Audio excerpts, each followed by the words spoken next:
All right, so we see a restoration implemented at a site, and we measure a specific response that coincides with that restoration. And we'd like to of course, draw a line, cause and effect. The restoration produced the response, but it's never that simple because these sites are also undergoing natural variability. On short timescales, we have changes in tidal conditions. We can have big storms and hurricanes. We can have El Nino climatic anomalies that could be driving this. And then besides the intentional human impact of restoration, we have unintentional human impacts at the landscape level, and then anthropogenic climate change as well. And so now it's no longer clear which of these factors, restoration, natural variability, or human impacts, is responsible for that response we see. So that's a challenge for monitoring. And I don't have any sort of silver bullet answer to that, but I do offer a couple of observations. The first, I think of it as the spatial variability idea, that we might incorporate several reference areas to characterize background regional variability, right? So it's very common to pair reference locations to your restoration monitoring, places where restoration is not performed, to see how the metric responds differently. But, if we monitored several sites where restoration is performed and several sites where restoration is not performed, we'd see a range of responses, right? Because different sites are different. So monitoring the broader scope of sites, we are better characterizing the different ways our metric can respond and better answer whether the signal overrides the noise. The other observation is focusing on drivers to monitor potential drivers to understand mechanisms of response, right? So think about, well, why did the redfish become bluefish? Is it because of changes in water quality, the introduction of predators, or is there now more blue dye in the water? So if we know which of these drivers, a combination of drivers, are responsible, we could then attribute those drivers to these different factors, the restoration or human impacts or so on. I now want to focus on a more specific stressor on our region and many coastlines of coastal erosion, defined as the net loss of sediment or other materials from a shoreline. And coastal erosion is driven mainly by waves, normal but relentless wave activity, as well as boat wakes, and punctuated by severe storms. And all these factors are more severe under sea level rise. For our natural habitats, this represents a modification and a loss of our coastal marsh habitats. But it also represents risks to our infrastructure, to our homes and roads that we build for coastlines. In this extreme example. And so we manage coastal erosion with shoreline protection strategies, usually by hardening our shorelines, like this riprap revetment you see here. But we understand that there's often undesirable ecological outcomes of hardening a shoreline. So enter living shorelines. It's a strategy of shoreline protection where you try and preserve those ecosystem functions. So in this diagram, you can see offshore seagrasses and oyster reefs, and you still have that soft vegetated marsh edge. All these habitats can attenuate waves and promote sediment deposition. And this site also features aquarium log and oyster shell bags to form a toe of that marsh to further have an anchor point to stabilize sediment. And I think it's helpful, and of course, besides this shoreline protection features, there's plenty of other ecological values associated with those habitat types, like performing habitat or increasing productivity or improving water quality and so on. So I think it's helpful to consider living shorelines as being on a spectrum of shoreline intervention methods, from green to gray, from softer to harder, where traditionally we're on the right-hand side of this figure. We harden our shorelines with revetments and bulkheads, but living shorelines rather maintain that soft land-water interface, with marsh edge being itself a pretty important habitat. Now in coastal Alabama, we have a lot of restoration sites that are here, the breakwater slice. So they maintain that soft land-water boundary, but they do implement the hard structure of these offshore breakwaters, recognizing that we're trying to protect shores that are in really erosive wave environments. So you need some sort of suitable structure to reduce that incoming wave activity. So this is the study region, of course, Mobile Bay and Portersville Bay, part of the Mississippi Sound to the west of us here on Dauphin Island. And certainly this region is a region of high environmental variability. We're in an estuary. We have forces from the land, from the sea, and the atmosphere. We are experiencing losses in our salt marshes, our oyster reefs, and our seagrasses. And like many coastal regions, it's being increasingly developed, increasingly habitated. And so increasingly, our shorelines are becoming hardened as we try and stop nature from taking away our coasts. We also are trying to implement living shorelines so that we can, again, halt that erosion process, but maybe produce better ecological outcomes. And a bit more about living shorelines you see across coastal Alabama. They're built on a variety of timelines. We have some that were built back in 2007, and some of them are just a few years old. You can see that those breakwaters are designed a variety of ways with a variety of different substrates.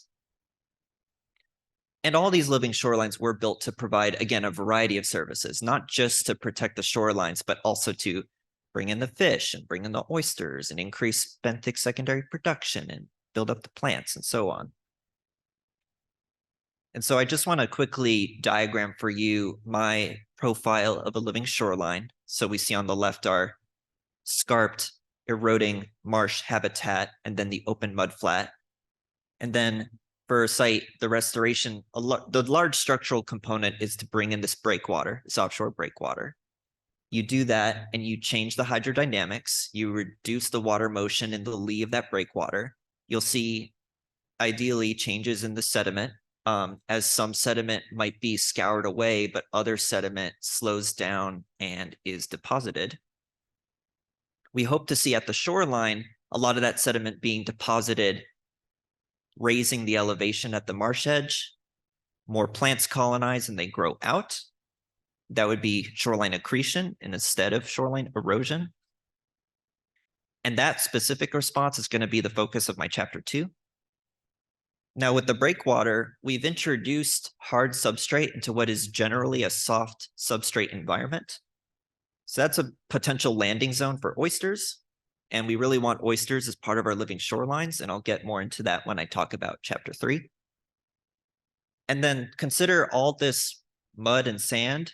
Well, that's potentially the domain of animals that live in there, the infauna, that could be responding to these different pressures. And that's going to be the focus of my chapter 4. And a couple of guiding general questions from my dissertation.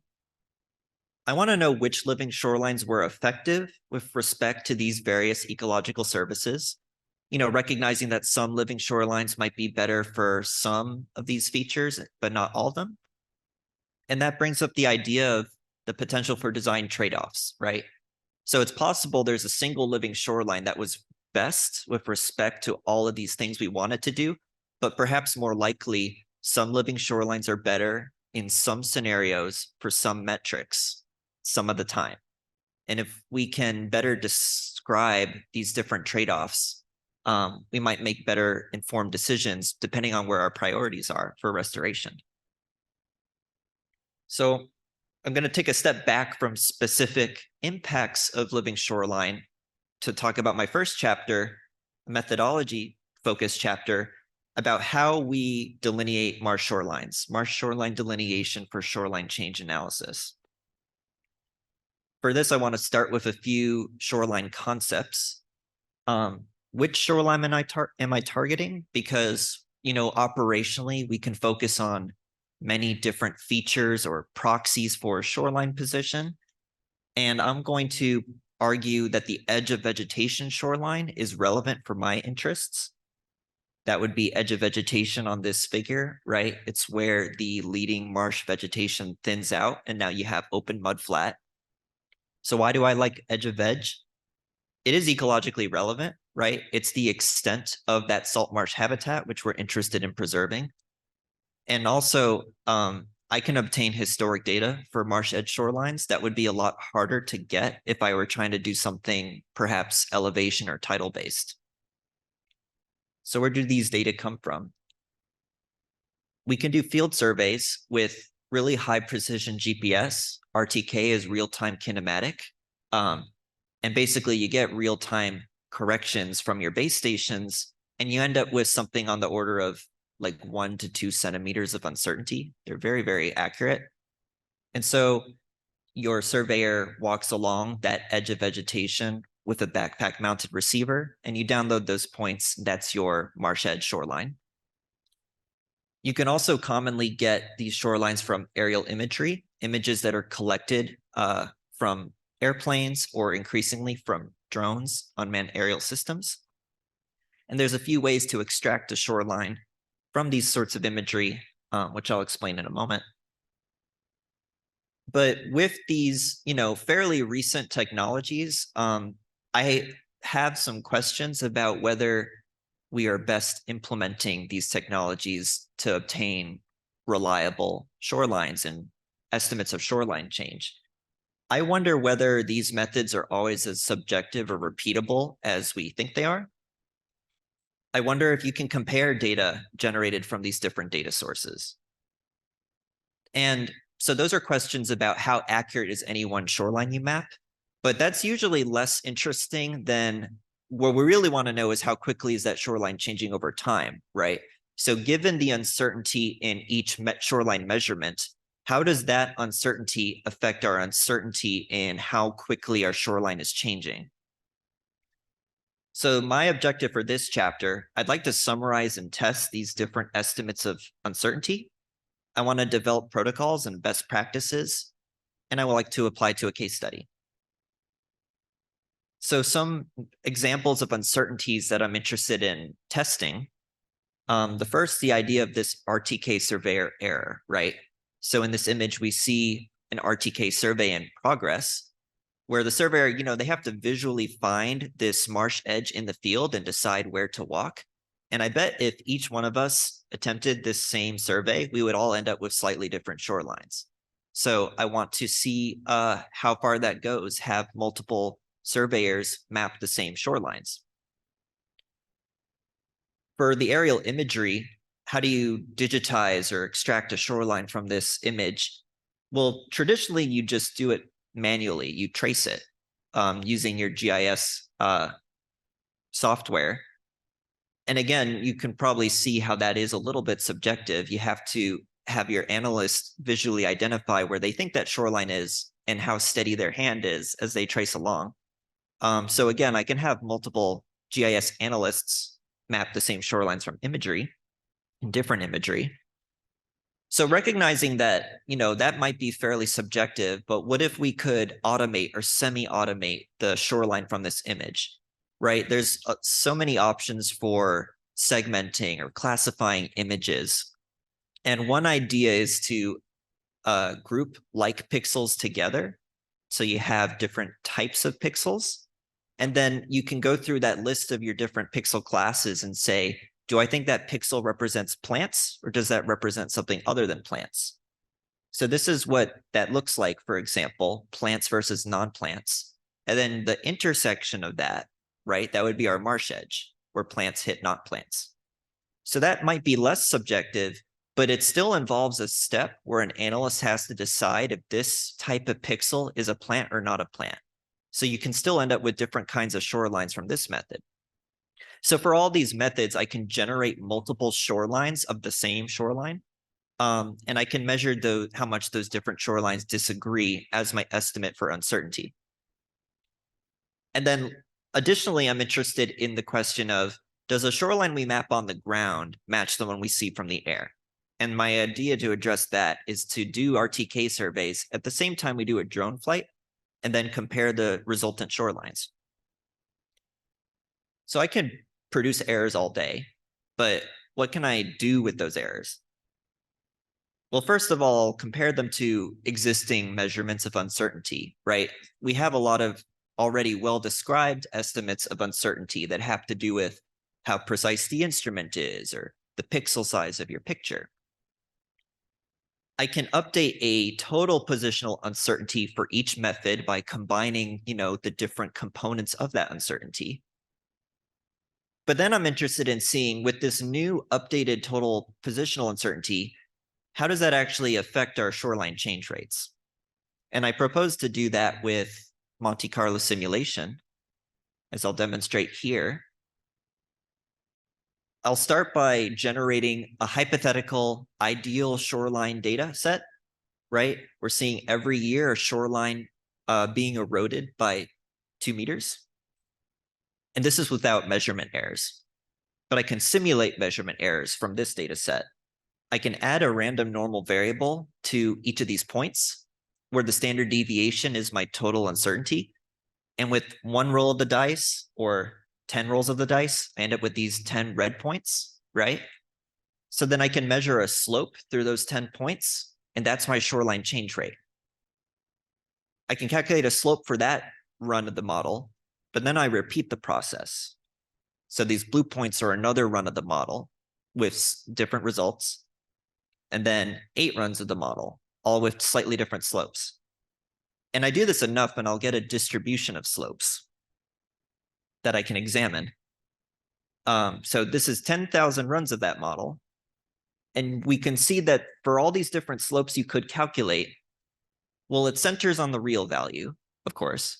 But you can see how often it goes above and below the real value and get a confidence interval for that. But note in this case, you would essentially never get a slope close to 0 meters per year, which would be the shoreline's not moving, right?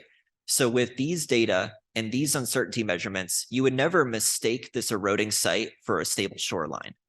And I can play with these parameters, with these different uncertainty rates or different change rates to see how basically if these uncertainties are too big to answer my questions or they're totally fine. And last for this chapter, I have a case study I'd like to try out to compare the value of generating field data versus just using publicly available data. So on the left, we're looking at a data set for shorelines and shoreline change rates in the Grand Bay Nure. And these are shorelines that are generated from a variety of sources, but in the modern period, they're mostly from those RTK field surveys. On the right, we're looking at the website earthexplorer.gov, which is a USGS repository for aerial imagery. So there's a ton of aerial images publicly available for any of us to download and use. And they have, in my experience, very good coverage within the United States for the sites I'm looking at. You can get a picture about every 2 to 3 years, going back to about 2004. So my idea is I can use the publicly available images within the Grand Bay Nure and calculate my own shorelines and change rates and compare that to what these folks did and see how often do my rates disagree with their rates. And if I can get the rates similar enough most of the time, well, then it's pretty convenient to generate these data from the comfort of your computer instead of having to go out in the field. All right, so that wraps up chapter 1. So now we're back to our living shorelines and specific responses to that restoration. Chapter 2 is drivers of shoreline change at living shoreline restoration sites. And this title card is actually a video showing one of those important drivers, wave activity. So you'll see in the foreground, there's a fair amount of seas, fair amount of waves. And you see in the background behind those breakwaters, the relative stillness and calmness. Well, that's because those breakwaters are effectively interrupting those waves and reducing that wave activity. And this is at our Little Bay site, which is probably our most effective with respect to shoreline position. That shoreline has been building out and accreting since it was installed in 2012. So that's generally the idea to extend that to a bunch of different sites. That's the idea for this chapter. So of course, I explained earlier how erosion control is central to living shoreline restoration, both to protect our fringing salt marshes, as well as to protect our coastal infrastructure. So how effective are living shorelines at erosion control? Well, it depends. It depends on your site and particular site conditions, and it depends on the design you implement at that site. We've seen all sorts of different designs being implemented. And quantitative data for this question are somewhat limited. There's an increasing recognition that we need longer term data, longer term like decadal scale data, because when you restore a salt marsh, it doesn't look or behave like a natural marsh right away. Some services of a salt marsh take around a decade to reach equivalence of natural marshes. And we also need more environmental driver information to better understand why living shorelines do or do not impact our erosion rates. So that motivates this chapter. I would like to characterize the impacts of living shoreline restoration on shoreline change relative to other drivers. I think of this as being two questions, sort of going back to my two observations earlier. First, the sort of spatial variability idea. So how much do living shorelines affect shoreline change rates across sites and regions? So this is my current site map. And you see I have different types of sites in blue. Those are living shoreline sites. I have a couple of yellow reference locations where it's a natural marsh without a breakwater. And then the green squares are paired sites where there is a living shoreline with a breakwater, and it's adjacent to salt marsh that doesn't have a breakwater. So for all these sites, I can obtain shorelines from those combination of methods from RTK surveys and aerial imagery. Basically, I'll implement the best practices I develop in my chapter 1. I can calculate change rates, and there's a few relevant change rates to calculate, right? For living shoreline sites, there's a rate before the breakwater was installed, sort of pre-restoration rate, and then there's a rate after the breakwater was installed. And if the breakwater is having a big impact, we'd expect to see a decrease in erosion rate or an increase in accretion rate after restoration. And then reference sites, right? Probably just a single change rate because we don't expect there to be any sort of restoration impact on that. And then I can, model these different change rates by whether or not restoration should have affected that change rate, as well as whether we see differences in these different sites, and these different sites is belonging to different regions, which I might expect have similar hydrodynamic environments, similar wave exposures, and so on. So that was the first question, the sort of spatial question. And then the second question is the driver question.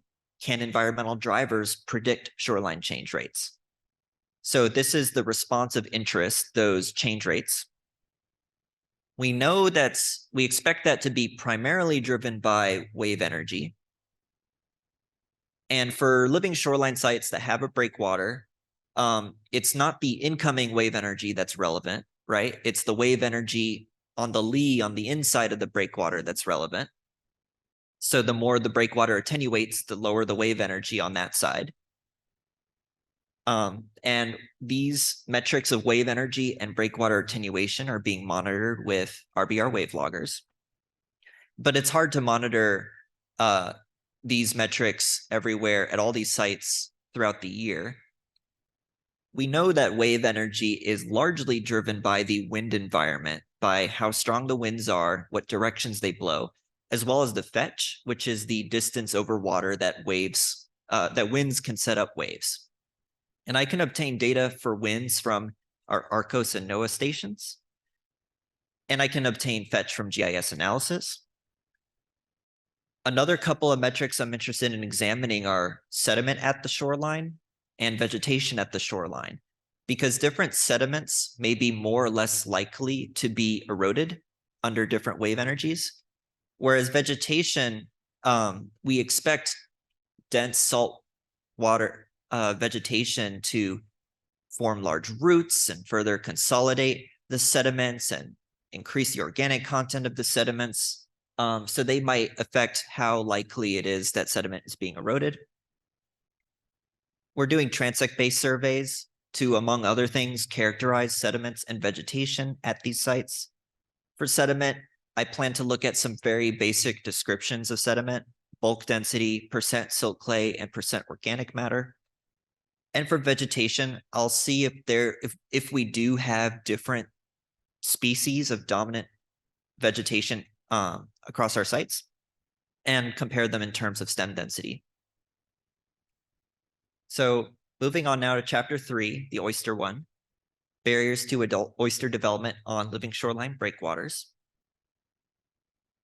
And of course, oyster reefs are a really prized component of living shorelines, especially when they function as breakwaters.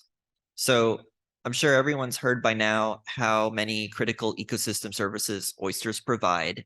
They filter water, they improve nutrient cycling, they are very attractive habitat and refuge, and we have, really big oyster fishery locally and in many parts of the country. In the context of living shorelines, our state directly mentions living shorelines as a strategy to improve the connectivity of our oyster population, right? So even if oyster harvesters aren't going to be plucking oysters off of these breakwaters, well, they're still, providing gametes and seed to help seed the more general background population. And the really interesting engineering application here is that this is now a living breakwater that can grow in pace with sea level rise and subsidence. So whereas your traditional breakwater is going to get overtopped by water as sea level rises, that means it becomes less effective over time. An oyster reef breakwater could, in theory, maintain effectiveness or even improve in effectiveness over time. So that's all the good news. The bad news is that neither of these pictures are from around here. So the top one is from the Delaware Bay, and the bottom picture is from waters of North Carolina. So this is a picture from one of our living shoreline sites. And this is, in my experience, about as good as it gets, at least in the few years I've been monitoring. That relatively thinner band on that wave attenuation device. We see quite variable oyster reef development on breakwaters when you compare different regions, or even when you compare different sites within a region. And there's many, many ecological factors that might be limiting adult oyster reefs, or the development of adult oysters, or the development of oyster reefs on these breakwaters. And if we knew which factors were relevant at any point, any place or time, we could inform where we deploy living shorelines. We can pick sites that are more likely to develop oysters if we so chose. And we might be able to make specific design decisions that would better accommodate oysters. So for this chapter, I would like to evaluate a few select potential barriers to adult oyster development on living shoreline breakwaters. I'm focusing on factor one, wild settlement, right? Because if you don't have wild oyster larvae floating through the water at your site, you're not going to get settled, seeded adult oysters. I'm interested in water quality, which could be affecting our oyster larvae or our adult oysters in a number of ways. And I'm interested in predation because, once an oyster has settled, it needs to survive at least long enough to replace itself for a sustainable breakwater. And it can't do that if it's getting eaten too quickly or too soon. And all these factors might vary over varying exposure periods. So oysters can exist in the intertidal. So they spend part of their day out of the water, and how much time they spend out of the water can have a big effect on how likely they are to be settled on by larvae, or how much access predators have to them. For this experiment, just focusing on a pair of sites in Portersville Bay, at Northeast Point of Pines, you see we have these really tall wave attenuation device breakwaters. And Coffee Island, there's actually 3 different kinds of breakwaters out there, but I'm focusing on the reef balls pictured here because they're the most stable and long-lived at this point. So this experiment works not on the breakwaters, but on these deployment poles, because it's a lot easier to monitor in a comparable way on these poles that I can deploy at multiple locations, and I can observe what happens to oysters over time. So these poles are constructed with 6-inch ceramic tiles secured to a PVC segment with bolts and washers. And these segments include a resting bolt somewhere around the middle of the pole to hold that segment on top of a base pole that remains in the field. And the base pole has a known elevation. You can see in the bottom left diagram, the idea is to target the middle of that pole at about mean sea level. So the bottom 3 tiles spend more time than not in the water, whereas the top 3 tiles spend more time than not out of the water. And with this design, I can maintain these tidal elevations even as I sample the poles, and I can estimate inundation periods for each of those tiles. I have a couple different kinds of poles. I have 12 that are preceded poles that have spat already on them at deployment provided by the Auburn Shellfish Lab, mostly to track post-settlement mortality, what happens to an oyster after it makes it to the site. I have another 12 poles, similar construction, but they don't already have spat on them. The idea that wild larvae might settle on these tiles, and I can use these to help measure wild recruitment, wild settlement. And site visits are pretty straightforward. We retrieve the poles and count the number of live and dead oysters on each tile. And I also collect images of each tile so I can track the growth of these oysters over time. And so this is an experiment that's been running since late spring. So I already have a fair amount of data from this year's run. We're looking at a snapshot, a single data point, a single sampling date, 42 days post deployment, at both of our sites, Point of Pines on the left, Coffee Island on the right. So each of these squares is a tile on their different poles, and those y-axis positions, so those are 2-scale elevation, estimated elevation locations in meters NAVD 88. So you can see how high they were, how high or low they were. Whereas the color intensity of those squares, that's the percentage survival. So if 10 out of 10 oysters are still on that tile, that's the most intense greens. And you can see a lot of these are pale white because we've had very high mortality from these tile deployments. They all initially had about 10 spat on them, but many of them no longer do. And we see different trends at the 2 different sites. You can see at Point of Pines, there's overall greater mortality, and those that are still remaining are almost exclusively on those very uppermost tiles.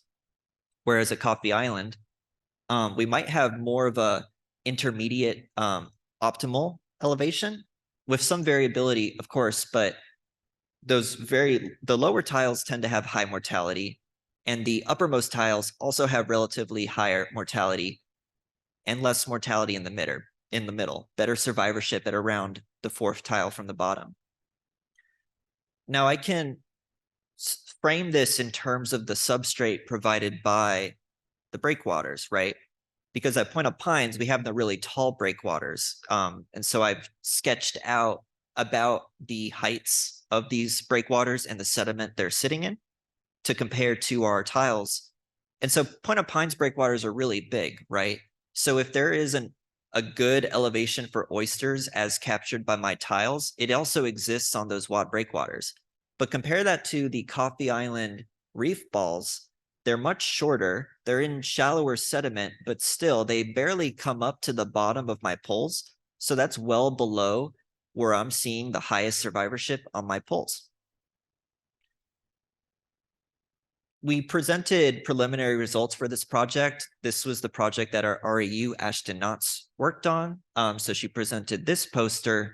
And just to very quickly summarize, we've observed very low wild settlement to date. I've seen no new oysters on the face of any of these tiles. I think I found a couple of new oysters that were not already there on the edge of one of the tiles. we saw really high mortalities right away within the first 5 or 10 days of deployment. And during that time, water quality seemed to be reasonable in terms of temperature, dissolved oxygen, and salinity. On the other hand, that trend of seeing increasing mortality with greater submergence, those deeper tiles, that's consistent with predation as a driver. And we definitely see a lot of these oyster drills on our tiles and poles. We also see a lot of different kinds of crabs, and we know fish are in the area. A lot of potential predators at play.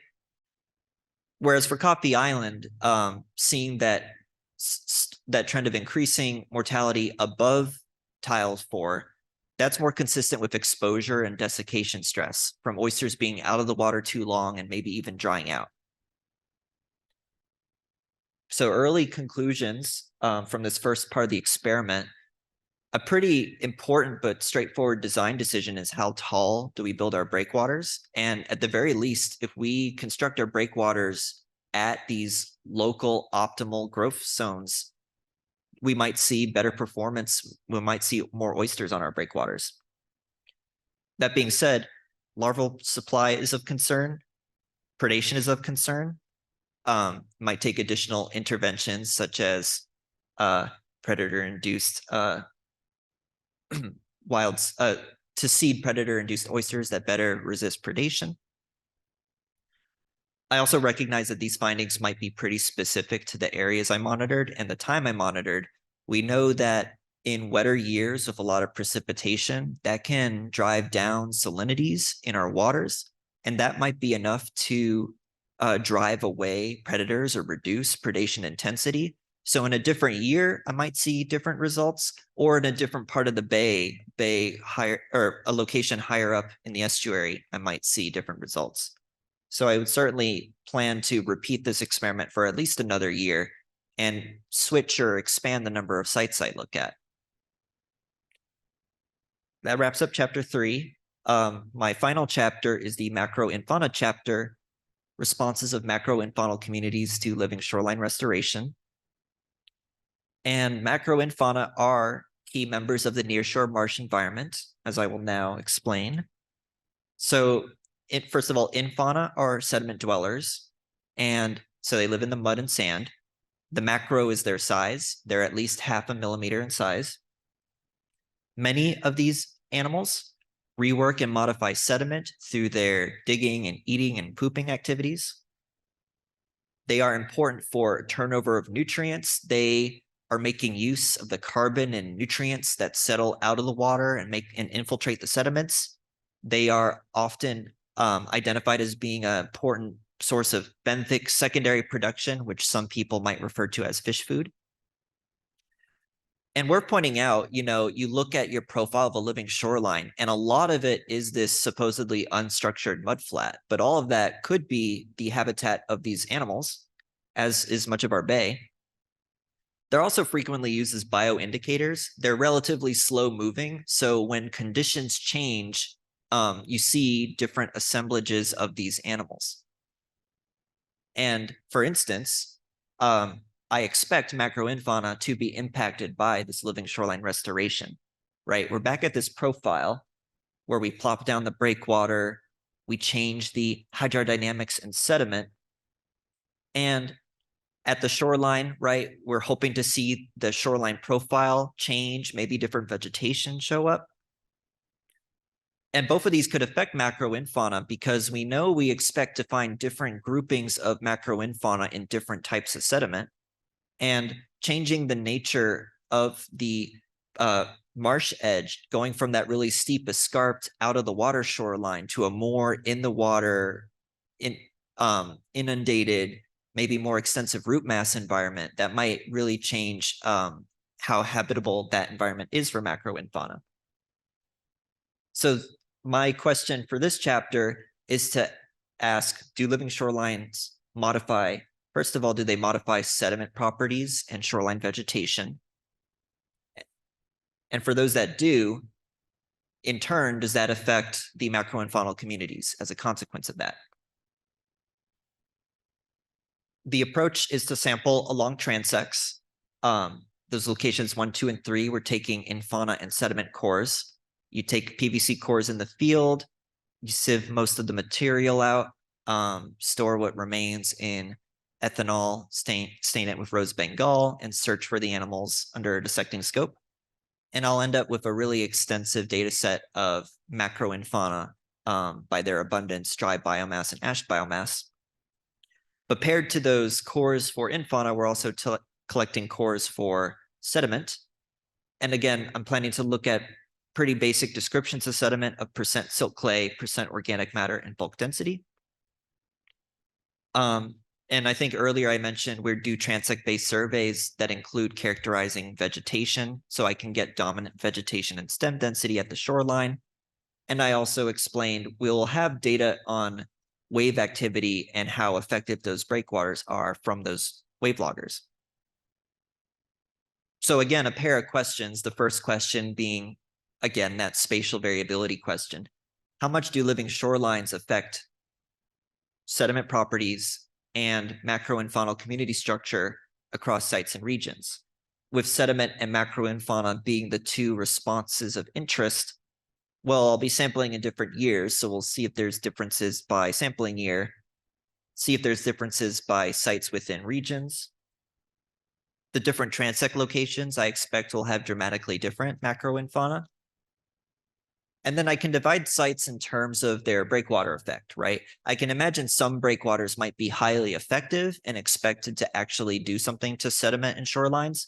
There might be some breakwaters that are less effective, and maybe I'll see less strong of a response. And then, of course, some of these sites don't have a breakwater at all, right? The reference locations.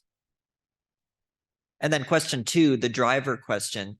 Do differences in sediment type or shoreline type correspond to differences in macroinfaunal community structure? Whereas now I take those different sediment properties and different features of the marsh edge as drivers and attempt to correlate those variables with relationships among my samples in terms of macroinfaunal community structure to more address that cause and effect question, the mechanistic question. So just very quickly wrapping up, I want to highlight what I think these different chapters, these different papers, how they come together into a single dissertation. So there's clearly different complex components of the marsh oyster reef environment. And I think it's helpful to highlight how there are all these forces moving at the same time. And I'm hoping to chip away a little bit at how these very different components might all be moving in different directions as the system undergoes change. But also, I think I'll end up with some pretty tangible recommendations for how we improve restoration, how we site living shorelines, and how we design living shorelines in terms of shoreline change, in terms of oyster restoration, and in terms of those macrofaunal impacts. And through this process, I hope to be able to identify and describe any trade-offs that exist so that we can, decide where we want to allocate resources for restoration to make sure restoration meets our needs. A lot of people to acknowledge for everything that's happened so far and to come. I've gotten a lot of informational and technical assistance from the Dorgan Lab, the SME Lab, from maintenance and tech support in IT, the Auburn Shellfish Lab, and the Nature Conservancy. And I'd like to thank my committee, my advisors, Ronnie, and I'd like to thank Drs. Steinmuller, Webb, and Sean Powers. And of course, the Baker Lab for making everything happen in the lab in the field, because it's a lot of work to monitor everything everywhere all the time. And that's it. I'd be happy to take a few questions.